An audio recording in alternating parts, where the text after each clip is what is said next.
वही एक ब्रह्म, वही एक ब्रह्म, वही एक ब्रह्म। अजर मत्र कालदर्शी श्री गुरु वाल्मीकि भगवान जी महाराज सहाय। सतगुरु ज्ञाननाथ सतगुरु हरिनाथ सतगुरु मकीर्तनाथ सतगुरु महाराज सब जीवां दे अंग संग सहाय हो। सो हाजिर होए सतगुरु दे प्यारिਆਂ ਨੂੰ रब दे जीवां ਨੂੰ कोटन कोट प्रणाम है। घरां विच साजी बिराजी रब की संगत नूं रब दे जीवां नूं कोटन कोट प्रणाम है। जय गुरुदेव, जय वाल्मीकि, जय भीम, जय पार, जय संविधान, जय मूल निवासी। सरदास बेनती माई भाई बिरध जवानों के चरणों में भाई अमृत वेला होया, लाहा लिया करो अमृत वेले का। अमृत वेले रब के नामे नूं सांभ लईए, सतगुर के शब्द सलूक नूं सांभ लईए, कमाई कर लीओ नाम की धाम की। सो अपनी अपनी हाजरियां गुरु चरणों में लाउण की कृपालता करया करो। बल मंगिया करो रब तो, रब तुहानूं बल देवे, मत देवे, सरमत देवे, धर्म ईमान देवे, विश्वास देवे, अंदर प्रेम का वासा करे दाता जी, ब्रह्म के ज्ञान का वासा करे। सो बल मंगिया करो भाई, करया करो शुकराने अमृत वेले उठ के।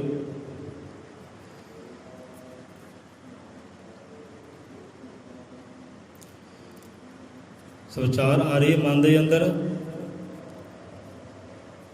किते फिर साझी कर लांगे। हुण बचन किते सन संगत दे नाल, इहदे विचार करदियां करदियां अपने मुख चों शब्द निकल आए सी शरीर दे बारे, देही बारे, कि बंदा जो भी कारज करता है, सारे कारज शरीर नहीं होंदे। शरीर साधन है हर कार्य करने वास्ते, ये इंद्रियां साधन है हर कार्य निभाउण वास्ते। पर कार्य चंगे भी हो जाते हैं तो कार्य मंदे भी हो जाते हैं। हुण जिहड़ा बाहरला शरीर दिखाई दे रहा है, हुण दोष किहदा है? जिहड़ा बाहरला शरीर दिखाई दे रहा है इहदा दोष है तो नहीं। जिहड़ा शरीर सानूं दिखाई दे रहा ना, जो साडी अखां सामने कार्य कर रहा है, कर्म कर रहा है, क्रिया कर रहा है, ये शरीर बिल्कुल निर्दोष है। ये शरीर बिल्कुल निर्दोष है। बचपन होवे उत्थे भी निर्दोष है, जवानी होवे उत्थे भी निर्दोष है, बुढ़ापा होवे तो उत्थे भी ये शरीर निर्दोष है। ये परम पिता परमात्मा आदि कवि जगत के गुरु सृष्टि के करता तरता आदि कवि गुरु वाल्मीकि स्वामी अपनी बाणी अंदर योग श्रेष्ठ की बाणी अंदर समझाना करते हैं। बंदा कहीं जुड़े, ज्ञान लवे, कृपा लवे, परमात्मा की रहमत हासिल करे परमात्मा दी, क्योंकि परमात्मा की रहमत भाई चारे पासे हो रही हैं, दिन रात हो रही हैं। हम साढ़े हृदय रूपी भांडे ही उल्टे है तो करे कि जिन्हें भांडिया वो रहमत पैनियां है, वो ज्ञान ज्ञान दी बूंदा पैनियां, प्रेम दी बूंदा पैनियां, वो भांडे ही उल्टा है तो रब की करे उत्ते, सतगुरु की करे? क्योंकि रहमत उहदियां हर वेले बरसदियां हैं, भांडे साढ़े उल्टे पे हैं। सो सीधे करने की लोड़ है, सीधे करांगे तो भर जाणगे, नहीं तो बारिश आउंदी है इदां करके वेख लिओ। जो बारिश का पानी भरना हो भांडे अंदर तो भांडे कर दे उल्टा तो किदां भरेगा? सीधा करेगा फिर ही भरेगा ना। सो इदां ही उहदियां रहमत भी बरसदियां हैं, दिन राती बरसदियां, पर भांडे सीधे करने की लोड़ है। वो भांडा ये हिरदा है, ये देही है, मन मंदिर है, ਹੁਣ ਦੇਹ ਜਿਹੜੀ ਕਾਰਜ ਕਰ ਰਹੀ ਹੈ, ਕਿਰਿਆ ਕਰ ਰਹੀ ਹੈ, ਚਾਹੇ ਬਚਪਨ ਹੈ, ਜਵਾਨੀ ਹੈ, ਬੁਢਾਪਾ ਹੈ, ਇਹ ਨਿਰਦੋਸ਼ ਹੈ ਭਾਈ। ਹੁਣ ਦੋਸ਼ ਇੱਥੇ ਕਿਹੜਾ ਹੈ? ਦੋਸ਼ ਕਿਹੜੀ ਚੀਜ਼ ਦਾ ਹੈ? ਵਿਚਾਰ ਆਪਾਂ ਅੱਗੇ ਜਾ ਕੇ ਕਰਾਂਗੇ, ਅੱਜ ਨਹੀਂ ਕਰਨਾ। ਹੁਣ ਅੱਜ ਦਾ ਵਿਚਾਰ ਆਪਣਾ ਸਰੀਰ 'ਤੇ ਹੈ, ਦੇਹ 'ਤੇ ਹੈ। ਹੁਣ ਵੇਖਦੇ ਆ ਭਾਈ ਕਿੰਨਾ ਲੰਬਾ ਜਾਂਦੇ, ਕਿੰਨੇ ਦਿਨ ਜਾਂਦਾ। ਆਪਾਂ ਸਰੀਰ ਤੋਂ ਵਿਚਾਰ ਸ਼ੁਰੂ ਕਰਾਂਗੇ ਤੇ ਆਤਮਾ ਤੱਕ ਜਾਵਾਂਗੇ। ਸੋ ਦਾਤਾ ਮਤ ਦੇਵੇ, ਸਰਮਤ ਦੇਵੇ, ਕਾਰਜ ਨਿਭਾਉਣ ਦੀ ਦਾਤਾ ਜੀ ਉਹ ਬਲ ਬੁੱਧੀ ਦੇਵੇ, ਸ਼ਕਤੀ ਦੇਵੇ। ਕਰਨ ਕਰਾਉਣ ਵਾਲਾ ਉਹ ਦਾਤਾ ਹੀ ਹੈ। ਹੁਣ ਦੇਖੋ ਇੱਥੇ ਬੈਠੇ ਆ, ਆਸਨ 'ਤੇ ਬੈਠੇ ਆ ਨਾ, ਗੁਰੂ ਦੀ ਹਜ਼ੂਰੀ ਅੰਦਰ ਬੈਠੇ ਆ। ਹੁਣ ਇੱਥੇ ਬੈਠਣ ਵਾਲਾ ਬਲਸ਼ਾਲੀ ਨਹੀਂ ਹੈ, ਬੈਠਣ ਵਾਲਾ ਮੱਤ ਵਾਲਾ ਨਹੀਂ ਹੈ, ਬਿਠਾਉਣ ਵਾਲਾ ਮੱਤ ਵਾਲਾ ਹੈ। ਬਿਠਾਉਣ ਵਾਲਾ ਬਲਸ਼ਾਲੀ ਹੈ, ਸ਼ਕਤੀਵਾਨ ਹੈ। ਬਿਠਾਉਣ ਵਾਲਾ ਕੌਣ ਹੈ? ਹੁਣ ਅਸੀਂ ਆਪੇ ਸਰੀ ਇੱਥੇ ਬੈਠੇ ਹਾਂ। ਜੇ ਆਪ ਬਹਿਣਾ ਹੁੰਦਾ ਤਾਂ ਜੰਮਦੇ ਹੀ ਬਹਿ ਜਾਂਦੇ। ਜਦੋਂ ਮਾੜੀ ਜਿਹੀ ਸੋਝੀ ਆਈ ਸੀ ਉਦੋਂ ਹੀ ਬਹਿ ਜਾਂਦੇ। ਬਿਠਾਉਣ ਵਾਲਾ ਪਰਮਾਤਮਾ ਹੈ, ਬਿਠਾਉਣ ਵਾਲਾ ਉਹ ਸਤਿਗੁਰ ਦਾਤਾ ਹੈ। ਸੋ ਵਡਿਆਈ ਅਤੇ ਉਹਦੀ ਹੀ ਹੈ। ਬਲਸ਼ਾਲੀ ਉਹ ਹੈ, ਸ਼ਕਤੀਵਾਨ ਉਹ ਹੈ, ਮੱਤ ਸਰਮੱਤ ਵਾਲਾ ਉਹ ਹੈ, ਬੈਠਣ ਵਾਲਾ ਨਹੀਂ, ਬਿਠਾਉਣ ਵਾਲਾ। ਸੋ ਆ ਜਾਂਦੇ ਵਿਚਾਰ 'ਤੇ। ਹੁਣ ਬਾਣੀ ਅੰਦਰ ਵੀ ਗੱਲ ਆਉਂਦੀ ਹੈ, ਵਿਚਾਰ ਆਉਂਦੇ, ਅਤੇ ਕਹਿਣ ਵਾਲੇ ਵੀ ਕਹਿੰਦੇ ਹੈ ਕਿ ਆਹ ਜਿਹੜੀ ਦੇਹ ਸਿਰਜੀ ਹੈ ਇਹ ਪਰਮਾਤਮਾ ਨੇ ਸਿਰਜੀ ਹੈ।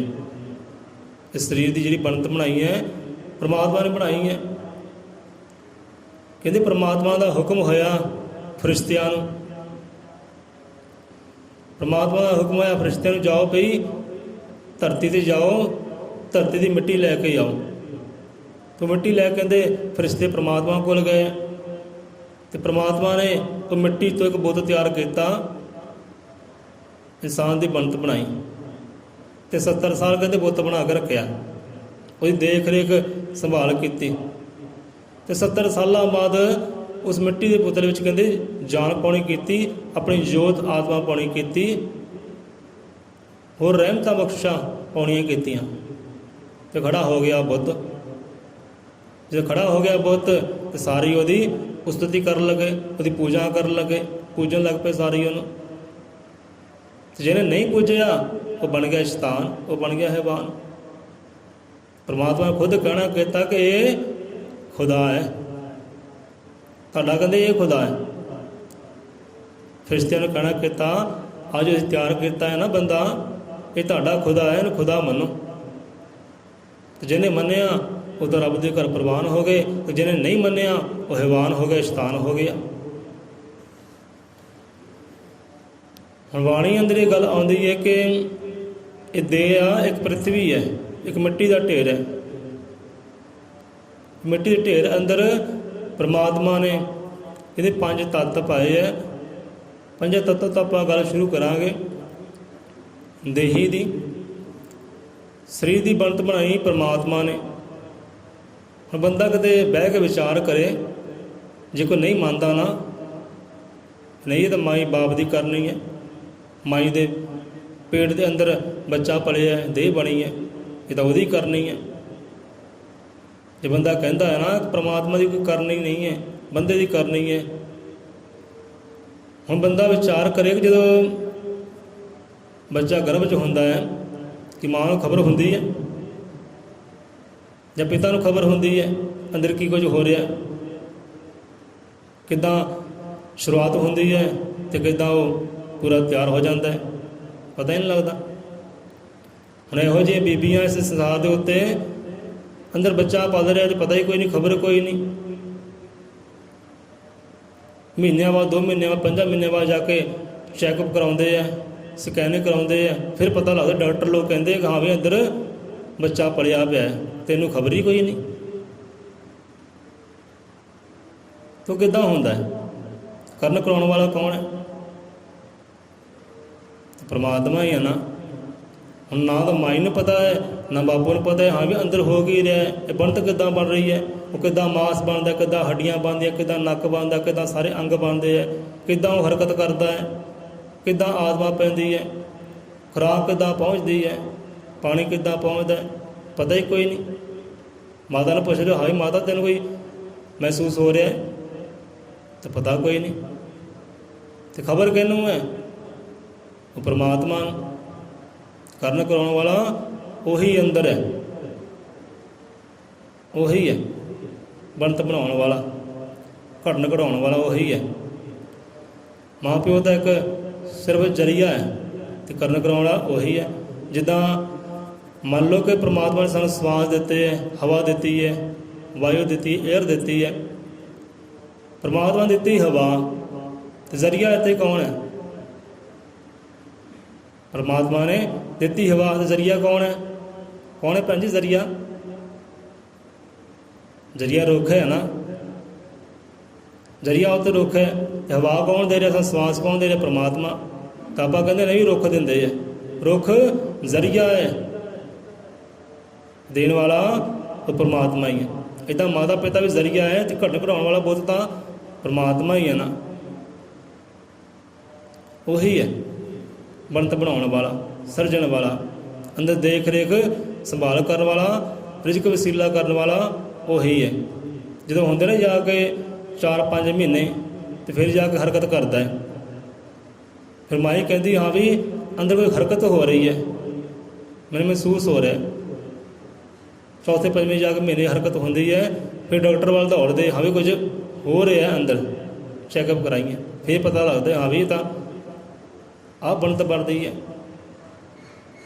ਹੁਣ ਉੱਥੇ ਮਾਂ ਨੂੰ ਇਹ ਵੀ ਨਹੀਂ ਪਤਾ ਹਾਂ ਅੰਦਰ ਲੜਕਾ ਹੈ ਲੜਕੀ ਹੈ, ਗੋਰਾ ਹੈ ਜਾਂ ਕਾਲਾ ਹੈ, ਇਹ ਵੀ ਨਹੀਂ ਪਤਾ। ਪਤਾ ਕਦੋਂ ਲੱਗਦਾ ਜਦੋਂ ਜਾ ਕੇ ਚੈੱਕਅਪ ਹੁੰਦੀ ਹੈ। ਡਾਕਟਰ ਲੋਕ ਦੱਸਦੇ ਆ, ਅੱਜ ਕੱਲ੍ਹ ਸਕੈਨਿੰਗ ਇਹੋ ਜਿਹੀਆਂ ਆ ਗਈਆਂ, ਮਸ਼ੀਨਾਂ ਇਹੋ ਜਿਹੀਆਂ ਆ ਗਈਆਂ, ਦੱਸ ਦਿੰਦੇ ਕਿ ਲੜਕਾ ਕਿ ਲੜਕੀ ਹੈ, ਗੋਰਾ ਹੈ ਕਿ ਕਾਲਾ ਹੈ, ਦੱਸ ਦਿੰਦੇ। ਪਰ ਮਾਂ ਨੂੰ ਕੋਈ ਖਬਰ ਨਹੀਂ ਹੈ। ਸੋ ਕਰਨੀ ਉੱਥੇ ਪਰਮਾਤਮਾ ਦੀ, ਮਾਂ ਪੁੱਤ ਸਿਰਫ ਇੱਕ ਜ਼ਰੀਆ ਹੈ, ਕਰਨ ਵਾਲਾ ਪਰਮਾਤਮਾ ਹੀ ਹੈ। ਹੁਣ ਦੇਹ ਦੀ ਸਿਰਜਣਾ ਹੋਈ, ਦੇਹ ਦੀ ਸਿਰਜਣਾ ਹੋਈ, ਸਰੀਰ ਬਣਿਆ ਅਤੇ 5 ਤੱਤਾਂ ਤੋਂ ਕਹਿੰਦੇ ਬਣਿਆ। 5 ਤੱਤਾਂ ਤੋਂ ਇਹਦੀ ਤਿਆਰੀ ਹੋਈ ਹੈ। 5 ਤੱਤ ਕਿਹੜੇ ਆ? ਕਹਿੰਦੇ ਆਕਾਸ਼ ਹੋਇਆ, ਜਲ ਹੋਈ, ਵਾਯੂ ਹੋਈ, ਅਗਨੀ ਹੋਈ ਅਤੇ ਆਕਾਸ਼ ਧਰਤੀ। 5 ਤੱਤਾਂ ਤੋਂ ਇਹਦੀ ਬਣਤ ਬਣੀ ਇਸ ਦੇਹੀ ਦੀ। ਇਹਨੂੰ 5 ਭੌਤਿਕ ਸਰੀਰ ਵੀ ਕਿਹਾ ਹੈ, ਸਥੂਲ ਸਰੀਰ ਵੀ ਕਿਹਾ ਹੈ। 5 ਤੱਤ ਹੈ ਆਕਾਸ਼, ਜਲ, ਵਾਯੂ, ਅਗਨੀ ਅਤੇ ਧਰਤੀ, ਭਾਵ ਮਿੱਟੀ। ਮਿੱਟੀ ਕਹਿੰਦੇ ਬਣਤ ਬਣੀ ਹੈ। ਮਿੱਟੀ ਦਾ ਬੁੱਤ ਬਣਾਇਆ, ਵਿੱਚ ਅਗਨੀ ਪਾਈ, ਜਲ ਪਾਇਆ, ਵਾਯੂ ਪਾਈ, ਇੱਦਾਂ ਕਹਿੰਦੇ ਬਣਤ ਬਣੀ। ਅਤੇ ਬੰਦਾ ਵਿਚਾਰ ਕਰੇ ਅਤੇ ਜਿਹੜੇ 5 ਤੱਤ ਇੱਕ ਦੂਜੇ ਦੇ ਕੀ ਹੈ? ਵਿਰੋਧੀ ਹੈ, ਇੱਕ ਦੂਜੇ ਦੇ ਵਿਰੋਧੀ ਹੈ। ਅਤੇ ਬਣਤ ਦੇਖੋ ਕਿੱਦਾਂ ਬਣਾਈ ਹੈ, ਕਿੱਦਾਂ ਟਿਕਾ ਕੇ ਰੱਖਿਆ ਅੰਦਰ ਪਰਮਾਤਮਾ ਨੇ। ਹੈ ਇੱਕ ਦੂਜੇ ਵਿਰੋਧੀ, ਪਰ ਇੱਥੇ ਜੀਵਨ ਦਾਨ ਬਣ ਗਏ ਆ। ਦੁਸ਼ਮਣ ਇੱਕ ਦੂਜੇ ਦੇ, ਪਰ ਦੁਸ਼ਮਣਾਂ ਨੂੰ ਵੀ ਜੀਵਨ ਦਾਨ ਪਰਮਾਤਮਾ ਨੇ ਬਣਾ ਦਿੱਤਾ, ਹੁਕਮ ਚੱਲਦਾ ਹੈ ਉਹਦਾ। ਹੁਣ 5 ਤੱਤਾਂ ਸਮਝਣਾ ਬੰਦਾ ਕਰੇ, ਸਾਨੂੰ ਉਹਦਾ ਵਿਚਾਰ ਲੰਬਾ ਹੋ ਜਾਣਾ। ਫਿਰ ਜਿਸ ਤੱਕ ਪਹੁੰਚਾਂਗੇ ਸਮਾਂ ਵੀ ਵੇਖਣਾ ਪੈਣਾ। ਹੁਣ ਬੰਦਾ ਕਹਿੰਦਾ 5 ਤੱਤਾਂ ਤੋਂ ਸਰੀਰ ਦੀ ਬਣਤ ਬਣੀ ਹੈ, ਪਰ ਜੇ 5 ਤੱਤਾਂ ਦੀ ਗਹਿਰਾਈਆਂ ਵਿੱਚ ਜਾਈਏ ਤਾਂ ਬੜੇ ਆਨੰਦ ਨਿਕਲਦੇ, ਬੜੇ ਸੁੱਖ ਨਿਕਲਦੇ, ਬੜਾ ਗਿਆਨ ਪ੍ਰਾਪਤ ਹੁੰਦਾ ਹੈ। ਹੁਣ 5 ਤੱਤ ਤੋਂ ਦੇਹੀ ਦੀ ਬਣੀ ਹੈ ਬਣਤ। 5 ਤੱਤਾਂ ਵਿੱਚ ਇੱਕ ਵੀ ਘਟਦਾ ਹੈ, ਇੱਕ ਵੀ ਵੱਧਦਾ ਹੈ ਤਾਂ ਬੰਦਾ ਖਤਮ। ਜੇ ਘਟਦਾ ਹੈ ਤਾਂ ਹੀ ਬੰਦਾ ਖਤਮ, ਜੇ ਵੱਧਦਾ ਹੈ ਤਾਂ ਹੀ ਬੰਦਾ ਖਤਮ। ਇੱਦਾਂ ਮੱਧਮ ਚੱਲਣ, ਸੈਂਟਰ ਵਿੱਚ ਰਹਿਣ ਤਾਂ ਭਲਾ ਹੀ ਭਲਾ ਜੀਵਨ। ਸੋ 5 ਤੱਤ ਬਣੀ ਹੈ ਬਣਤ ਦੇਹੀ ਦੀ। ਹੁਣ ਪਹਿਲਾ ਤੱਤ ਜਿਹੜਾ ਆਕਾਸ਼ ਆਪਾਂ ਲੈਂਦੇ ਹਾਂ, ਚਲੋ ਆਕਾਸ਼ ਨੂੰ ਸਮਝੀਏ, ਆਕਾਸ਼ ਤੱਤ ਨੂੰ ਸਮਝੀਏ ਕਿ ਜਿਹੜਾ ਆਕਾਸ਼ ਹੈ ਉਹ ਕੀ ਹੈ। ਸਾਡੀ ਦੇਹੀ ਅੰਦਰ ਆਕਾਸ਼ ਕਿੱਥੇ ਹੈ? ਜੇ ਕੋਈ ਆਪ ਨੂੰ ਪੁੱਛ ਲੇ ਭਾਈ, ਜੇ 5 ਤੱਤਾਂ ਤੋਂ ਸਰੀਰ ਦੀ ਬਣਤ ਬਣੀ ਹੈ, ਜੇ 5 ਤੱਤ ਹੈ ਕਿੱਥੇ ਹੈ, ਕਿੱਥੇ ਨਿਵਾਸ ਕਰਦੇ ਆ? ਆਕਾਸ਼ ਕਿੱਥੇ ਨਿਵਾਸ ਕਰਦਾ ਹੈ? ਜਲ ਕਿੱਥੇ ਨਿਵਾਸ ਕਰਦਾ ਹੈ? ਇਹ ਹਵਾ ਕਿੱਥੇ ਨਿਵਾਸ ਕਰਦੀ ਹੈ? ਅਗਨੀ ਕਿੱਥੇ ਨਿਵਾਸ ਕਰਦੀ ਹੈ? ਧਰਤੀ ਕਿੱਥੇ ਨਿਵਾਸ ਕਰਦੀ ਹੈ? ਇਹਨਾਂ ਬਾਰੇ ਕਹਿੰਦੇ ਸਾਨੂੰ ਸਮਝਾਉਣਾ ਕਰੋ। ਹੁਣ ਤੇ ਆਕਾਸ਼ ਤੱਤ ਆਪਾਂ ਲੈਂਦੇ, ਆਕਾਸ਼ ਆਕਾਸ਼ ਹੈ ਕੀ ਹੈ? ਆਕਾਸ਼ ਕਹਿੰਦੇ ਬੇਅੰਤ ਹੈ, ਅਨੰਤ ਹੈ, ਕੋਈ ਸੀਮਾ ਨਹੀਂ ਹੈ, ਇਹਦਾ ਪਾਰੋ ਤਾਰਾ ਨਹੀਂ ਹੈ, ਕੋਈ ਸੀਮਾ ਨਹੀਂ ਹੈ ਆਕਾਸ਼ ਦੀ, ਅਨੰਤ ਹੈ, ਬੇਅੰਤ ਹੈ, ਪਰਮਾਤਮਾ ਦੀ ਤਰ੍ਹਾਂ। ਜਿਵੇਂ ਉਦਾਹਰਨ ਤੌਰ 'ਤੇ ਬੰਦਾ ਖੜ੍ਹਾ ਧਰਤੀ ਉੱਪਰ ਤੇ ਦੇਖੀਏ ਆਕਾਸ਼ ਵੱਲ ਨੂੰ, ਲੈ ਆਕਾਸ਼ ਬਹੁਤ ਉੱਚਾ ਹੈ, ਬਹੁਤ ਉਚਾਈਆਂ 'ਤੇ ਆਕਾਸ਼ ਹੈ। ਚਲੋ ਨੇੜੇ ਹੋ ਕੇ ਵੇਖੀਏ, ਚੜ੍ਹ ਗਿਆ ਬੰਦਾ ਕੋਠੇ 'ਤੇ, ਛੱਤ 'ਤੇ ਚੜ੍ਹਿਆ ਤਾਂ ਫਿਰ ਉਹੀ ਉਚਾਈ ਹੈ। ਨਹੀਂ ਕਿ ਇੱਥੇ ਗੱਲ ਨਹੀਂ ਬਣੀ, ਥੋੜ੍ਹਾ ਹੋਰ ਉੱਚਾ ਚੜ੍ਹੀਏ। ਹੁਣ 10 ਮੰਜ਼ਲੀ 15 ਮੰਜ਼ਲੀ ਬੰਦਾ ਮੰਜ਼ਿਲ 'ਤੇ ਗਿਆ, ਉਚਾਈ 'ਤੇ ਗਿਆ, ਆਕਾਸ਼ ਫਿਰ ਉੱਚਾ ਦਾ ਉੱਚਾ ਹੀ ਹੈ, ਫਿਰ ਉਨੀ ਹੱਦ।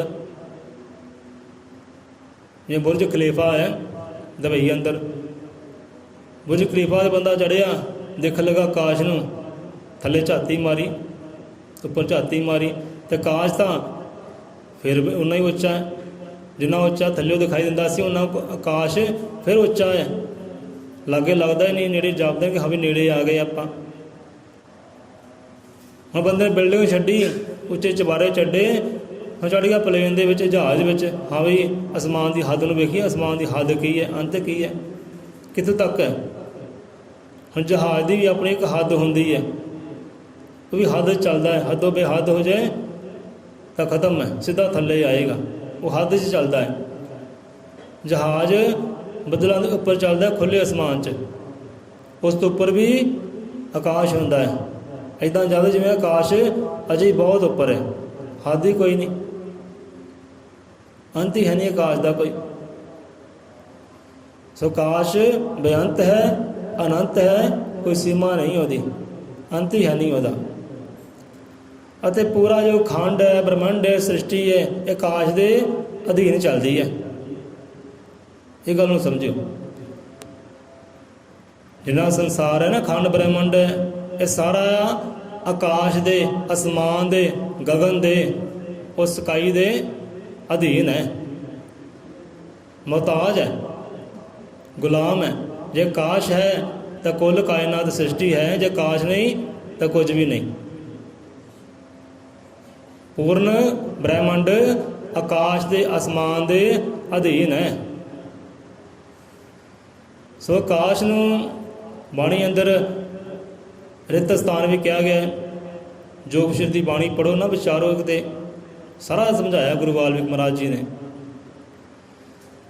ਆਕਾਸ਼ ਨੂੰ ਰਿਤ ਸਥਾਨ ਵੀ ਕਿਹਾ ਗਿਆ ਹੈ, ਭਾਵ ਕਿ ਖਾਲੀ ਜਗ੍ਹਾ, ਖਾਲੀ ਹੈ, ਸੁੰਨਾ ਹੈ। ਅਸਮਾਨ ਖਾਲੀ ਹੈ, ਸੁੰਨਾ ਹੈ, ਉੱਥੇ ਕੋਈ ਕਬਰਸਤਾਨ ਨਹੀਂ ਹੈ, ਕੋਈ ਸ਼ਮਸ਼ਾਨ ਘਾਟ ਨਹੀਂ ਹੈ, ਕੋਈ ਉੱਥੇ ਮੰਦਰ ਮਸੀਤ ਨਹੀਂ ਹੈ, ਕੋਈ ਉੱਥੇ ਆਹ ਸੰਸਾਰ ਨਹੀਂ, ਜੋ ਇਸ ਸੰਸਾਰ 'ਚ ਆਪਾਂ ਵਸਦੇ ਹਾਂ, ਇਹੋ ਜਿਹਾ ਸੰਸਾਰ ਵੀ ਉੱਥੇ ਹੈ ਨਹੀਂ, ਬਿਲਕੁਲ ਖਾਲੀ ਹੈ, ਸੁੰਨਾ ਹੈ, ਰਿਤ ਸਥਾਨ। ਹੁਣ ਰਿਤ ਸਥਾਨ ਦੀ ਵਿਚਾਰ ਬੜੀ ਲੰਬੀ ਹੈ, ਗਹਿਰੀ ਹੈ। ਇਹ ਤਾਂ ਬੰਦਾ ਨਾਮਧਾਰੀ, ਨਾਮ ਦੀ ਕਮਾਈ ਕਰਨ ਵਾਲਾ ਸਮਝਦਾ, ਉਹੀ ਸਮਝੇਗਾ, ਦੂਜਾ ਨਹੀਂ ਸਮਝੇਗਾ। ਰਿਤ ਸਥਾਨ ਦਾ ਮਤਲਬ ਕੀ ਹੁੰਦਾ ਹੈ, ਕਿੱਦਾਂ ਬੰਦਾ ਉਸ ਤੱਕ ਪਹੁੰਚਦਾ ਹੈ, ਉਹਦਾ ਆਨੰਦ ਕੀ ਹੈ, ਖੁਸ਼ੀ ਕੀ ਹੈ ਰਿਤ ਸਥਾਨ ਦੀ। ਅਸਮਾਨ ਨੂੰ ਰਿਤ ਸਥਾਨ ਵੀ ਕਿਹਾ ਗਿਆ, ਖਾਲੀ ਜਗ੍ਹਾ ਵੀ ਕਿਹਾ ਗਿਆ। ਤਾਂ ਉੱਥੇ ਇੱਕ, ਹੁਣ ਦੇਖੋ ਵਿਚਾਰੇ ਖਾਲੀ ਜਗ੍ਹਾ ਹੋਈ ਨਹੀਂ ਹੋਵੇ ਨਾ, ਖਾਲੀ ਜਗ੍ਹਾ ਵਿੱਚ ਜਾ ਕੇ ਖਾਲੀ ਕਮਰਾ ਹੋਵੇ, ਆਵਾਜ਼ ਮਾਰੋ, ਆਪਣੇ ਆਪ ਦਾ ਨਾਵਾਂ ਉਚਾਰੋ, ਤੁਹਾਨੂੰ ਆਵਾਜ਼ ਜ਼ਿਆਦਾ ਆਏਗੀ, ਗੂੰਜੇਗਾ ਕਮਰਾ। ਇਹ ਦੇਖਿਓ ਕਰਕੇ, ਸਾਰਾ ਸਮਾਨ ਕੱਢਿਓ ਬਾਹਰ, ਜੇ ਸਾਫ ਸਫਾਈ ਕਰਦੇ ਨਾ, ਕਮਰਾ ਹੋ ਗਿਆ ਪੂਰਾ ਖਾਲੀ, ਕੋਈ ਪਦਾਰਥ ਨਹੀਂ ਅੰਦਰ, ਉਸ 'ਚ ਆਪਣਾ ਨਾਵਾਂ ਉਚਾਰੋ, ਤੁਹਾਨੂੰ ਗੂੰਜ ਮਹਿਸੂਸ ਹੋਏਗੀ, ਉੱਚੀ ਆਵਾਜ਼ ਮਹਿਸੂਸ ਹੋਏਗੀ। ਹੁਣ ਫਿਰ ਪਦਾਰਥ ਰੱਖ ਦਿਓ ਅੰਦਰ, ਹੁਣ ਆਵਾਜ਼ ਮਾਰੋ, ਤੁਹਾਨੂੰ ਆਵਾਜ਼ ਮੱਧਮ ਨਜ਼ਰ ਆਏਗੀ। ਖਾਲੀ ਜਗ੍ਹਾ ਹੋਵੇ ਤਾਂ ਆਵਾਜ਼ ਜ਼ਿਆਦਾ ਗੂੰਜਦੀ ਹੈ। ਹੁਣ ਅਸਮਾਨ ਕੀ ਹੈ, ਰਿਤ ਸਥਾਨ ਹੈ, ਖਾਲੀ ਜਗ੍ਹਾ ਹੈ, ਉੱਥੇ ਇੱਕ ਗੂੰਜ ਹਰ ਵੇਲੇ ਗੂੰਜਦੀ ਰਹਿੰਦੀ ਹੈ। ਕਹਿੰਦੇ ਉਹ ਸ਼ਬਦ ਦੀ ਗੂੰਜ ਹੈ, ਉਹ ਕਹਿੰਦੇ ਓਮਕਾਰ ਦੀ ਗੂੰਜ ਹੈ, ਉਹ ਰੱਬ ਦੇ ਨਾਮੇ ਦੀ ਗੂੰਜ ਹੈ। ਕਹਿੰਦੇ ਮਨ 'ਚ ਗੱਲ ਆਉਂਦੀ ਹੈ ਕਿ ਅਸਮਾਨ ਦੇ ਅੰਦਰ ਸਦਾ ਸਦੀਵੀ ਜੋਤ ਅਸਮਾਨ ਖੜਾ ਹੋਇਆ ਨਾ, ਉਹਦੇ ਅੰਦਰ ਇੱਕ ਗੂੰਜ ਗੂੰਜਦੀ ਹੈ, ਜਿੱਦਾਂ ਜਹਾਜ਼ ਚੱਲਦਾ ਹੋਵੇ ਨਾ, ਜਿਹੜਾ ਬੰਦਾ ਜਹਾਜ਼ 'ਚ ਬੈਠਾ ਹੈ ਉਹ ਮਹਿਸੂਸ ਕਰੇਗਾ। ਜਹਾਜ਼ ਚੱਲਦਾ ਹੋਵੇ ਇੱਕ ਗੂੰਜ ਗੂੰਜਦੀ ਹੈ। ਜਿੱਥੇ ਆਪਣੇ ਕੰਨ ਬੰਦ ਕਰਿਓ, ਦੋਨੇ ਉਂਗਲਾਂ ਕੰਨਾਂ 'ਚ ਲਿਓ, ਜਿਹੋ ਜਿਹੀ ਪਲੇਨ ਦੀ ਗੂੰਜ ਹੁੰਦੀ ਨਾ, ਉਹ ਜਿਹੀ ਗੂੰਜ ਨਾ ਤੁਹਾਨੂੰ ਆਪਣੇ ਆਪ ਸੁਣਾਈ ਦੇਵੇਗੀ। ਬਸ ਉਹ ਜਿਹੜੀ ਗੂੰਜ ਹੈ ਨਾ, ਉਹ ਹਰ ਵੇਲੇ ਗੂੰਜਦੀ ਹੈ ਅਸਮਾਨ ਦੇ ਅੰਦਰ। ਉਹ ਕਹਿੰਦੇ ਸ਼ਬਦ ਦੀ ਗੂੰਜ ਹੈ, ਰੱਬ ਦੇ ਨਾਮੇ ਦੀ ਗੂੰਜ ਹੈ, ਓਮਕਾਰ ਦੇ ਕਹਿੰਦੇ ਨਾਮ ਦੀ ਗੂੰਜ ਹੈ, ਹਰ ਵੇਲੇ ਗੂੰਜਦੀ ਹੈ। ਜੇ ਉਹ ਖਾਲੀ ਅਸਮਾਨ ਵਿੱਚ ਗੂੰਜ ਹੈ ਨਾ, ਉਹ ਗੂੰਜ ਸਾਡੇ ਅੰਦਰ ਵੀ ਗੂੰਜਦੀ ਹੈ। ਜੇ ਸਾਡੇ ਅੰਦਰ ਅਸਮਾਨ ਹੈ ਨਾ, ਉਹਦੇ ਅੰਦਰ ਵੀ ਉਹ ਗੂੰਜਦੀ ਹੈ। ਹੁਣ ਅਸਮਾਨ ਕੀ ਹੈ? ਅਸਮਾਨ ਸ਼ਬਦ ਹੈ। ਚੇਤਾ ਰੱਖਿਓ, ਅਸਮਾਨ ਸ਼ਬਦ ਹੈ। ਤੋ ਸ਼ਬਦ ਹਰ ਜੀਵ ਦੇ ਅੰਦਰ ਹੈ। ਕਿਉਂਕਿ ਗੁਰੂ ਮਹਾਰਾਜ ਸਮਝਾਉਂਦੇ ਬਾਣੀ ਅੰਦਰ ਕਿ ਹਰ ਇੱਕ ਜੀਵ ਦੀ ਰਚਨਾ ਜਿਹੜੀ ਹੈ ਨਾ, ਸਿਰਜਣਾ ਉਹ ਸ਼ਬਦ ਤੋਂ ਹੋਈ ਹੈ। ਚਾਹੇ ਪੇੜ ਹੈ, ਪੌਦਾ ਹੈ, ਨਦੀਆਂ ਹੈ, ਸਾਗਰ ਹੈ, ਕੁਝ ਵੀ ਹੈ ਜੋ ਆਪਾਂ ਵੇਖ ਰਹੇ ਹਾਂ, ਹਰ ਇੱਕ ਚੀਜ਼ ਦੀ ਬਣਤ ਬਣੀ ਹੈ, ਉਹ ਸ਼ਬਦ ਤੋਂ ਬਣੀ ਹੈ। ਪਰਮਾਤਮਾ ਨੇ ਖੁਦ ਬਣਾਈ ਹੈ ਸ਼ਬਦ ਤੋਂ। ਤੋ ਸ਼ਬਦ ਹਰ ਇੱਕ ਜੀਵ ਦੇ ਅੰਦਰ ਹੈ, ਚਾਹੇ ਪੰਛੀ ਹੈ, ਜਾਨਵਰ ਹੈ, ਪੇੜ ਪੌਦੇ ਹੈ, ਉਹ ਸ਼ਬਦ ਹਰ ਜੀਵ ਦੇ ਅੰਦਰ ਹੈ ਤੇ ਹਰ ਵੇਲੇ ਗੂੰਜਦਾ ਹੈ। ਉਹ ਗੂੰਜ ਹਰ ਵੇਲੇ ਗੂੰਜਦੀ ਹੈ, ਪਰ ਉਹ ਗੂੰਜ ਤੱਕ ਪਹੁੰਚਦਾ ਕੋਈ ਵਿਰਲਾ ਹੈ। ਫਿਰ ਆਪਾਂ ਕਿਤੇ ਲੰਬਾ ਵਿਚਾਰ ਕਰਾਂਗੇ ਉਹ ਗੂੰਜ ਨੂੰ ਕਹਿੰਦੇ ਕੀ ਹੈ। ਬਾਣੀ ਅੰਦਰ ਗੂੰਜ ਦਾ ਨਾਮ ਕੀ ਹੈ? ਅਨਾਹਤ ਵੀ ਕਿਹਾ ਗਿਆ। ਗੁਰੂ ਗ੍ਰੰਥ ਸਾਹਿਬ ਦੀ ਬਾਣੀ ਵਿੱਚ ਅਨਾਹਤ ਕਿਹਾ ਗਿਆ ਗੂੰਜ ਨੂੰ। ਕਿਤੇ ਫਿਰ ਵਿਚਾਰ ਕਰਾਂਗੇ। ਹੁਣ ਅਸਮਾਨ ਇੱਥੇ, ਇੱਕ ਅਸਮਾਨ ਬਾਹਰ ਹੈ, ਬੇਅੰਤ ਹੈ, ਸੀਮਾ ਕੋਈ ਨਹੀਂ, ਅੰਤ ਕੋਈ ਨਹੀਂ। ਇੱਕ ਅਸਮਾਨ ਸਾਡੀ ਦੇਹੀ ਅੰਦਰ ਹੈ, ਜਿਹਦੇ ਨਾਲ ਸਾਡੀ ਬੰਤ ਬਣੀ ਹੈ। ਉਹ ਅਸਮਾਨ ਹੈ ਸ਼ਬਦ। ਉਹ ਸ਼ਬਦ ਹਰ ਜੀਵ ਦੇ ਅੰਦਰ ਹੈ। ਉਹ ਸ਼ਬਦ ਦਾ ਹੀ ਪ੍ਰਕਾਸ਼ ਹੁੰਦਾ ਹੈ। ਜਦੋਂ ਸਾਨੂੰ ਸੰਤ ਪਾਸੋਂ, ਗੁਰੂ ਪਾਸੋਂ ਕੋਈ ਸ਼ਲੋਕ ਮਿਲਦਾ ਹੈ, ਮੰਤਰ ਮਿਲਦਾ ਹੈ, ਸ਼ਬਦ ਮਿਲਦਾ ਨਾ, ਉਹ ਸ਼ਬਦ ਦੇ ਨਾਲ ਉਹ ਸ਼ਬਦ ਜਿਹੜਾ ਉਜਾਗਰ ਹੁੰਦਾ ਹੈ। ਫਿਰ ਸਮਝਿਆ ਜਾ ਸਕਦਾ ਉਹ ਸ਼ਬਦ ਨੂੰ, ਗੂੰਜ ਸੁਣੀ ਜਾ ਸਕਦੀ ਹੈ। ਜਿਵੇਂ ਜੋਤ ਜਗਾਉਣੀ ਹੋਵੇ, ਪਹਿਲਾਂ ਹੀ ਆਪਾਂ ਕਈ ਵਾਰ ਵਿਚਾਰ ਕੀਤਾ, ਜੇ ਦੀਵਾ ਲਾਉਣਾ ਹੋਵੇ, ਜੋਤ ਜਗਾਉਣੀ ਹੋਵੇ ਨਾ, ਕੋਈ ਡੱਬੀ ਦੀ, ਮਾਚਿਸ ਦੀ ਲੋੜ ਪੈਂਦੀ ਹੈ। ਡਾਇਰੈਕਟ ਨਹੀਂ ਜਗਦੀ ਉਹ, ਕਿ ਆਪਣੇ ਆਪ ਜਗ ਪੈਂਦੀ ਹੈ। ਵਿੱਚ ਘਿਓ ਪਾਇਆ, ਤੇਲ ਪਾਇਆ, ਲੈ ਵੀ ਜਗ ਪਾ ਹੁਣ, ਇੱਦਾਂ ਨਹੀਂ ਹੁੰਦੀ, ਜਗਾਉਣਾ ਪੈਂਦਾ ਹੈ। ਇੱਦਾਂ ਹੀ ਉਹ ਸ਼ਬਦ ਦੀ ਜੋਤ ਹੈ। ਉਹ ਜੋਤ ਹਰ ਇਨਸਾਨ ਦੇ ਅੰਦਰ ਹੈ, ਹਰ ਜੀਵ ਦੇ ਅੰਦਰ ਹੈ। ਉਹਨੂੰ ਸ਼ਬਦ ਨੂੰ ਉਜਾਗਰ ਕਰਨ ਵਾਸਤੇ, ਸ਼ਬਦ ਤੱਕ ਪਹੁੰਚਣ ਵਾਸਤੇ, ਧੁਨ ਤੱਕ ਪਹੁੰਚਣ ਵਾਸਤੇ ਸਤਿਗੁਰ ਤੋਂ ਜੋਤ ਲੈਣੀ ਪੈਂਦੀ ਹੈ। ਉਹ ਸ਼ਬਦ ਦੀ ਜੋਤ ਲੈਣੀ ਪੈਂਦੀ ਹੈ, ਮੰਤਰ ਲੈਣਾ ਪੈਂਦਾ, ਫਿਰ ਜਾ ਕੇ ਉਹ ਉਜਾਗਰ ਹੁੰਦਾ ਹੈ। ਅਸਮਾਨ ਸਮਝੋ, ਚੇਤਾ ਰੱਖਿਓ। ਆਪਾਂ ਬਾਰ-ਬਾਰ ਗੱਲਾਂ ਬਾਤਾਂ ਨਹੀਂ ਕਰਨੀਆਂ, ਨਾ ਹੀ ਸਾਡੇ ਤੋਂ ਹੁੰਦੀਆਂ, ਇਹ ਤਾਂ ਕਿਰਪਾ ਹੈ ਉਹਦੀ। ਆਕਾਸ਼ ਸਾਡੇ ਦੇਹੀ ਦੇ ਅੰਦਰ ਹੈ। ਉਹ ਆਕਾਸ਼ ਕੀ ਹੈ? ਉਹ ਰੱਬ ਦਾ ਸ਼ਬਦ ਸਰੂਪ ਹੈ। ਸ਼ਬਦ ਆਕਾਸ਼ ਹੈ, ਤੇ ਸ਼ਬਦ ਦੇ ਨਾਲ ਪੂਰਾ ਖੰਡ ਹੈ, ਪੂਰਾ ਬ੍ਰਹਿਮੰਡ ਹੈ। ਜੇ ਸ਼ਬਦ ਸੰਸਾਰ ਤੋਂ ਬਾਹਰ ਹੋ ਜਾਏ ਨਾ, ਤਾਂ ਸਾਰਾ ਸੰਸਾਰ ਮਿੱਟੀ ਦੀ ਢੇਰੀ ਹੈ, ਹੁਣੇ ਖਤਮ, ਹੁਣੇ ਸਮਾਪਤ। ਜਿਹਦਾ ਬਾਹਰਲਾ ਆਕਾਸ਼ ਹੈ ਨਾ, ਤੇ ਬਾਹਰਲਾ ਆਕਾਸ਼, ਇਸ ਖੰਡ ਬ੍ਰਹਿਮੰਡ ਸਾਰਾ ਸੰਸਾਰ ਆਕਾਸ਼ ਦੇ ਅਧੀਨ ਹੈ। ਜਿੰਨੇ ਗ੍ਰਹਿ ਹੈ ਸਾਰੇ ਆਕਾਸ਼ ਦੇ ਅਧੀਨ ਹੈ। ਆਕਾਸ਼ ਪਰੇ ਹੋਇਆ ਤਾਂ ਸਾਰੇ ਢੇਰੀ ਦੀ ਢੇਰੀ ਖਤਮ। ਇੱਦਾਂ ਹੀ ਆਕਾਸ਼ ਸਾਡੇ ਅੰਦਰ ਹੈ, ਉਹ ਹੈ ਰੱਬ ਦਾ ਸ਼ਬਦ। ਸ਼ਬਦ ਤੋਂ ਸਾਡੀ ਬਣਤ ਬਣੀ ਹੈ, ਤੇ ਸਾਡੇ ਅੰਦਰ ਹੀ ਹੈ, ਬਾਹਰ ਨਹੀਂ ਹੈ। ਅਸਮਾਨ ਨੂੰ ਰਿਤ ਸਥਾਨ ਕਹੇ, ਖਾਲੀ ਜਗ੍ਹਾ ਕਹੇ, ਖਾਲੀ ਜਗ੍ਹਾ ਉਹਦੀ ਗੂੰਜ, ਉਹਦੀ ਗੂੰਜ ਕਿਹੜੀ ਹੈ? ਸ਼ਬਦ ਦੀ ਗੂੰਜ ਹੈ। ਬੰਦਾ ਕਦੇ ਪਹੁੰਚੇ ਉਹ ਗੂੰਜ ਤੱਕ, ਸੁਣੇਗੀ। ਜੇ ਸਿਮਰਨ ਕਰਨਾ ਹੋ ਨਾ, ਫਿਰ ਸੌਖੀ ਜਿਹੀ ਗੱਲ ਦੱਸ ਦਿੰਦੇ ਹਾਂ ਤਰੀਕਾ। ਜੇ ਆਪਣੇ ਸਿਮਰਨ ਕਰਨਾ, ਭਗਤੀ ਕਰਨੀ ਹੈ, ਤੇ ਕੰਨਾਂ 'ਚ ਲੈ ਲਓ ਰੂੰ, ਰੂੰ ਲੈ ਕੇ ਕੰਨਾਂ 'ਚ ਫਿਰ ਸਿਮਰਨ ਕਰੋ। ਜਿੱਦਾਂ ਹੁਣ ਫੋਨ ਦੇ ਏਅਰਫੋਨ ਹੈ ਨਾ, ਜਿਹੜੇ ਕੋਮਲ ਜਿਹੇ ਹੁੰਦੇ, ਬੜੇ ਨਰਮ ਜਿਹੇ ਹੁੰਦੇ ਆ, ਪਲਾਸਟਿਕ ਦੀ ਤੇ ਚਮੜੀ ਜਿਹੀ ਲੱਗੀ ਹੁੰਦੀ ਹੈ, ਉਹ ਲੈ ਲਵੇ ਕਿਤੇ ਬੰਦਾ ਕੰਨਾਂ ਵਿੱਚ। ਉਹ ਕੰਨਾਂ 'ਚ ਲੈ ਕੇ ਫਿਰ ਸਿਮਰਨ ਕਰੇ, ਆਪਣੇ ਸਵਾਸ ਨੂੰ ਸਮਝੇ। ਸਵਾਸ ਨੂੰ ਜਿੱਦਾਂ ਜਿੱਦਾਂ ਸਮਝੇਗਾ, ਸਵਾਸ ਦੇ ਅਨੁਸਾਰ ਜਿੱਦਾਂ ਜਿੱਦਾਂ ਚੱਲੇਗਾ ਨਾਮ ਸਿਮਰਨ, ਤੁਹਾਨੂੰ ਆਪਣੇ ਆਪ ਉਹ ਗੂੰਜ ਸੁਣੇਗੀ, ਤੁਸੀਂ ਪਹੁੰਚੋਗੇ ਗੂੰਜ ਤੱਕ। ਉਹ ਗੂੰਜ ਤੱਕ ਤੁਸੀਂ ਪਹੁੰਚੋਗੇ। ਉਹ ਗੂੰਜ ਜਿਹੜੀ ਉਹ ਸ਼ਬਦ ਦੀ ਗੂੰਜ ਹੈ, ਗੂੰਜ ਆਕਾਸ਼ ਦੀ ਗੂੰਜ ਹੈ। ਆਕਾਸ਼ ਗੂੰਜਦਾ ਹੈ, ਸ਼ਬਦ ਗੂੰਜਦਾ ਹੈ। ਜਿਹੜਾ ਪਹੁੰਚ ਗਿਆ ਆਨੰਦ ਹੀ ਆਨੰਦ ਹੈ। ਉੱਥੇ ਸਮਝੇਗਾ, ਆਪਣੇ ਆਪ ਨੂੰ ਸਮਝ ਲਏਗਾ ਪਰਮਾਤਮਾ ਨੂੰ, ਕਿਉਂਕਿ ਸ਼ਬਦ ਉਹ ਅੰਦਰ ਹੀ ਆਕਾਸ਼, ਸਾਡੇ ਅੰਦਰ ਆਕਾਸ਼ ਕਰਕੇ ਸਾਡੀ ਦੇਹ ਹੈ। ਜਿੰਨੇ ਸਰੀਰ ਦੇ ਇਹ ਸੁਰਾਖ ਹੈ ਨਾ, ਜਿਹਨੂੰ ਦਰਵਾਜ਼ੇ ਕਿਹਾ ਬਾਣੀ ਅੰਦਰ, ਜੇ ਮੂੰਹ ਦਾ ਸੁਰਾਖ ਹੈ, ਨੱਕ ਦਾ ਸੁਰਾਖ ਹੈ, ਅੱਖਾਂ ਦੇ ਸੁਰਾਖ ਹੈ, ਕੰਨਾਂ ਦੇ ਸੁਰਾਖ ਹੈ, ਮਲ ਮੂਤਰ ਦੇ ਸੁਰਾਖ ਹੈ, ਚਮੜੀ ਦੇ ਸੁਰਾਖ ਹੈ, ਜਿਹੜਾ ਪਸੀਨਾ ਬਾਹਰ ਨਿਕਲਦਾ ਹੈ, ਇਹ ਜਿੰਨੇ ਵੀ ਸੁਰਾਖ ਸਾਡੇ ਦੇਹੀ ਅੰਦਰ ਸਾਰੇ ਆਕਾਸ਼ ਤੱਤ ਦੇ ਨਾਲ ਹੈ। ਆਕਾਸ਼ ਤੱਤ ਅੰਦਰ ਹੈ, ਉਹ ਸ਼ਬਦ ਅੰਦਰ ਹੈ। ਇਹ ਸਾਰੀ ਕਿਰਿਆ ਹੋ ਰਹੀ, ਨਹੀਂ ਤਾਂ ਆਕਾਸ਼ ਨਾ ਹੋਵੇ ਤਾਂ ਕਿਰਿਆ ਵੀ ਨਹੀਂ ਹੋਣੀ, ਪਸੀਨਾ ਵੀ ਨਹੀਂ ਆਵੇ। ਦਰਵਾਜ਼ੇ ਸਾਰੇ ਬੰਦ ਹੋ ਜਾਣ, ਆਕਾਸ਼ ਨਾ ਹੋਵੇ। ਆਕਾਸ਼ ਤੱਤ, ਹੁਣ ਆਕਾਸ਼ ਤੱਤ ਦਾ ਸੰਬੰਧ ਦੇਖੋ ਸਾਡੇ ਕੰਨਾਂ ਦੇ ਨਾਲ ਹੈ। ਹੁਣ ਸ਼ਬਦ ਕੀ ਹੈ? ਸ਼ਬਦ ਆ ਬੋਲਦੇ ਆਪਾਂ, ਇਹ ਕੀ ਹੈ? ਇਹ ਸ਼ਬਦ ਹੀ ਹੈ ਨਾ। ਜੋ ਬੋਲੀ ਆਪਾਂ ਬੋਲਦੇ ਹਾਂ ਸ਼ਬਦ ਹੈ। ਤੇ ਸ਼ਬਦ ਨੂੰ ਸੰਗੀਤ ਵੀ ਕਿਹਾ ਹੈ, ਸਾਜ਼ ਵੀ ਕਿਹਾ ਹੈ।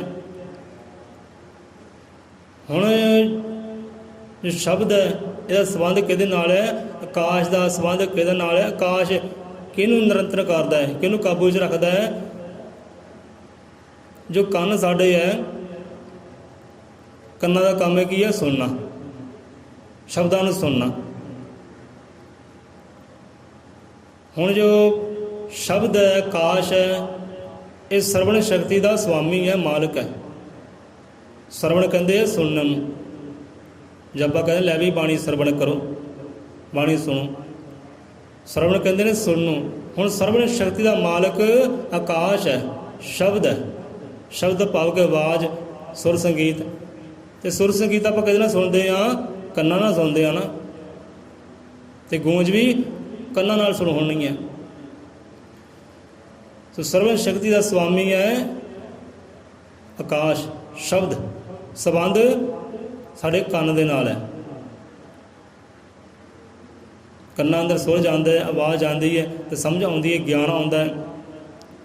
ਬਾਹਰੋਂ ਆਪਾਂ ਆਵਾਜ਼ ਸੁਣਦੇ ਹਾਂ, ਸੁਰ ਸੁਣਦੇ ਹਾਂ, ਸ਼ਬਦ ਸੁਣਦੇ ਹਾਂ, ਅੰਦਰ ਜਾ ਕੇ ਗਿਆਨ ਹੁੰਦਾ ਹੈ। ਹਾਂ ਵੀ ਫਲਾਣੇ ਦੀ ਆਵਾਜ਼ ਹੈ, ਇਹ ਫਲਾਣੇ ਦੀ ਆਵਾਜ਼ ਹੈ, ਆ ਫਲਾਣਾ ਸੰਗੀਤ ਵੱਜਦਾ ਹੈ, ਆ ਖੁਸ਼ੀ ਵਾਲੇ ਰਾਗ ਵੱਜਦੇ ਹੈ, ਆ ਦੁੱਖਾਂ ਵਾਲੇ ਰਾਗ ਵੱਜਦੇ ਹੈ। ਅੰਦਰ ਜਾ ਗਿਆਨ ਹੁੰਦਾ ਨਾ। ਕੰਨਾਂ ਤੋਂ ਸੁਣਿਆ, ਅੰਦਰ ਜਾ ਕੇ ਹੋਇਆ ਗਿਆਨ। ਸਹੀ ਹੋ ਗਈ ਆਕਾਸ਼ ਤੱਤ ਦੀ ਗੱਲ। ਹੁਣ ਇੱਥੇ ਆਪਾਂ ਵਿਸ਼ਰਾਮ ਲੈਂਦੇ, ਸਮਾਂ ਕਾਫੀ ਹੋ ਗਿਆ। ਇੱਕੋ ਤੱਤ ਦੀ ਗੱਲ ਹੋਈ ਹੈ, ਅੱਗੇ ਵਿਚਾਰ ਫਿਰ ਕਰ ਲਾਂਗੇ। ਹੁਣ ਆਕਾਸ਼ ਤੱਤ ਪੂਰਾ ਖੰਡ ਬ੍ਰਹਿਮੰਡ ਆਕਾਸ਼ ਤੱਤ ਦੇ ਅਧੀਨ ਹੈ, ਉਹ ਤੋਂ ਬਿਨਾਂ ਜੀ ਸਕਦਾ ਹੀ ਨਹੀਂ। ਤੇ ਆਕਾਸ਼ ਤੱਤ ਸਾਡੀ ਦੇਹੀ ਅੰਦਰ ਵੀ ਹੈ। ਆਕਾਸ਼ ਤੱਤ ਕੀ ਹੈ? ਉਹ ਹੈ ਰੱਬ ਦਾ ਸ਼ਬਦ। ਉਹ ਸ਼ਬਦ ਸਾਡੀ ਦੇਹੀ ਅੰਦਰ ਹਰ ਵੇਲੇ ਗੂੰਜਦਾ ਹੈ, ਬੰਦਾ ਉਸ ਤੱਕ ਪਹੁੰਚੇ। ਜਿਵੇਂ ਕਹਿੰਦੇ ਨੇ ਰਿਤ ਸਥਾਨ, ਵਿਚਾਰ ਬੜਾ ਗਹਿਰਾ ਇਹਦਾ, ਥੋੜ੍ਹਾ ਜਿਹਾ ਕਰ ਲੈਂਦੇ ਆਪਾਂ। ਰਿਤ ਸਥਾਨ, ਖਾਲੀ ਜਗ੍ਹਾ। ਉਹ ਗੂੰਜ ਤੱਕ ਪਹੁੰਚਣਾ ਹੈ ਨਾ, ਆਪਣੇ ਆਪ ਨੂੰ ਖਾਲੀ ਕਰਨਾ ਪੈਂਦਾ ਹੈ, 0 ਪੁਆਇੰਟ ਕਰਨਾ ਪੈਂਦਾ ਹੈ, ਸ਼ੂਨੇ। ਹੁਣ ਜੋ ਕਿਸੇ ਦੀ ਬਾਣੀ ਅੰਦਰ ਸ਼ੂਨੇ ਦਾ ਵਿਚਾਰ ਵੀ ਦੱਸਿਆ ਹੈ ਗੁਰੂ ਵਾਲਮੀਕ ਮਹਾਰਾਜ ਜੀ ਨੇ, ਕਿ ਸ਼ੂਨੇ ਕੀ ਹੈ। ਬੰਦੇ ਨੂੰ ਸ਼ੂਨੇ ਹੋਣਾ ਪੈਂਦਾ, 0 ਹੋਣੇ ਪੈਂਦਾ ਆਪਣੇ ਆਪ ਨੂੰ। ਭਾਵੇਂ ਸ਼ੂਨੇ ਕੀ ਹੈ? ਖਾਲੀ। 0 ਕਹਿੰਦੇ ਆ ਖਾਲੀ ਆ ਭਾਈ। 0 ਕਹਿੰਦੇ ਖਾਲੀ, ਸ਼ੂਨੇ ਕਹਿੰਦੇ ਖਾਲੀ ਨੂੰ। ਤੇ ਆਪਣੇ ਆਪ ਨੂੰ ਸ਼ੂਨੇ ਕਰਨਾ ਪੈਂਦਾ, ਖਾਲੀ ਕਰਨਾ ਪੈਂਦਾ, ਫਿਰ ਜਾ ਕੇ ਗੂੰਜਾਂ ਸੁਣਾਈ ਦਿੰਦੀਆਂ। ਫਿਰ ਬੰਦਾ ਸ਼ਬਦ ਤੱਕ ਪਹੁੰਚਦਾ, ਉਹ ਸ਼ਬਦ ਦੀ ਜੋਤੀ ਫਿਰ ਜਗਦੀ ਹੈ। ਰਿਤ ਸਥਾਨ, ਖਾਲੀ ਸਥਾਨ, ਆਪਣੇ ਆਪ ਨੂੰ ਖਾਲੀ ਕਰਨਾ ਪੈਂਦਾ ਹੈ। ਆਪਣੀਆਂ ਭਾਵਨਾਵਾਂ ਨੂੰ ਬਾਹਰ ਕੱਢਣਾ ਪੈਂਦਾ ਹੈ, ਖਿਆਲਾਂ ਨੂੰ ਬਾਹਰ ਕੱਢਣਾ ਪੈਂਦਾ ਹੈ, ਮਨੋਕਾਮਨਾ ਨੂੰ ਬਾਹਰ ਕੱਢਣਾ ਪੈਂਦਾ ਹੈ, ਇਹ ਤ੍ਰਿਸ਼ਨਾ ਨੂੰ, ਭੁੱਖ ਨੂੰ, ਵਾਸਨਾ ਨੂੰ ਬਾਹਰ ਕੱਢਣਾ ਪੈਂਦਾ, ਆਪਣੇ ਆਪ ਨੂੰ ਖਾਲੀ ਕਰਨਾ ਪੈਂਦਾ ਹੈ। ਤੇ ਖਾਲੀ ਕਰਾਂਗੇ ਤੇ ਫਿਰ ਭਰਪੂਰ ਹੋ ਸਕਦੇ ਹਾਂ। ਮੰਨ ਲਓ ਘੜਾ ਹੈ, ਜਾਂਦੇ ਜਾਂਦੇ ਉਦਾਹਰਨ ਲੈ ਲੈਂਦੇ ਹਾਂ। ਇੱਕ ਹੈ ਘੜਾ, ਕਮਰਾ ਕਰੋ ਜਾਂ ਘੜਾ ਕਰੋ। ਹੁਣ ਘੜੇ ਵਿੱਚ, ਘੜਾ ਦਾ ਹੈਗਾ ਭਰਿਆ ਪਦਾਰਥ ਦੇ ਨਾਲ, ਚਾਹੇ ਕੋਈ ਪਾਣੀ ਹੈ ਚਾਹੇ ਕੋਈ ਹੋਰ ਪਦਾਰਥ ਹੈ। ਘੜਾ ਪੂਰਾ ਭਰਿਆ ਪਿਆ ਨੱਕੋ ਨੱਕ। ਹੁਣ ਹੋਰ ਪਦਾਰਥ ਵਿੱਚ ਪਾਉਣਾ ਹੈ ਤੇ ਕਰਨਾ ਕੀ ਪਏਗਾ? ਪਹਿਲਾਂ ਖਾਲੀ ਕਰਨਾ ਪਏਗਾ, ਫਿਰ ਹੀ ਦੂਜਾ ਪਦਾਰਥ ਪਾਵਾਂਗੇ ਨਾ। ਘੜੇ ਨੂੰ ਕਰਾਂਗੇ ਖਾਲੀ, ਫਿਰ ਦੂਸਰਾ ਪਦਾਰਥ ਫਿਰ ਪਾਵਾਂਗੇ। ਹੁਣ ਮੰਨ ਲਓ ਤੁਹਾਡਾ ਕਮਰਾ ਭਰਿਆ ਪਿਆ ਸਮਾਨ ਦੇ ਨਾਲ, ਪਹਿਲਾਂ ਕਮਰੇ 'ਚ ਕੋਈ ਨਾ ਕੋਈ ਵਸਤੂ ਕੱਢਾਂਗੇ, ਫਿਰ ਹੀ ਅੰਦਰ ਦੂਜੀ ਵਾੜਾਂਗੇ ਨਾ। ਸੋ ਇੱਦਾਂ ਹੀ ਆਪਣੇ ਆਪ ਨੂੰ ਪਹਿਲਾਂ ਖਾਲੀ ਕਰਨਾ ਪੈਂਦਾ, ਸ਼ੂਨਾ ਕਰਨਾ ਪੈਂਦਾ ਹੈ। ਰਿਤ ਸਥਾਨ ਖਾਲੀ ਸਥਾਨ, ਖਾਲੀ ਸਥਾਨ 'ਚ ਉਹ ਗੂੰਜ ਗੂੰਜਦੀ ਹੈ, ਉਹ ਆਪਣਾ ਪ੍ਰਕਾਸ਼ ਕਰਦਾ ਹੈ, ਦੱਸਦਾ ਕਿ ਮੈਂ ਆਹ ਚੀਜ਼ ਹਾਂ। ਖਾਲੀ ਕਰਨਾ ਪੈਂਦਾ। ਹੁਣ ਆਪਣੇ ਆਪ ਖਾਲੀ ਕੌਣ ਕਰੇ? ਹਰ ਬੰਦਾ ਤਾਂ ਭਰਿਆ ਪਿਆ ਹੈ, ਕੋਈ ਕ੍ਰੋਧ ਨਾਲ ਭਰਿਆ ਪਿਆ ਹੈ, ਕੋਈ ਵਾਸਨਾ ਨਾਲ ਭਰਿਆ ਪਿਆ ਹੈ, ਕੋਈ ਮੋਹ ਮਾਇਆ ਨਾਲ ਭਰਿਆ ਪਿਆ ਹੈ, ਹਰ ਵੇਲੇ ਭਰਿਆ ਬੰਦਾ। ਕੋਈ ਨਫ਼ਰਤ ਨਾਲ ਭਰਿਆ ਪਿਆ ਹੈ, ਹਰ ਵੇਲੇ ਭਰਿਆ ਹੈ ਬੰਦਾ।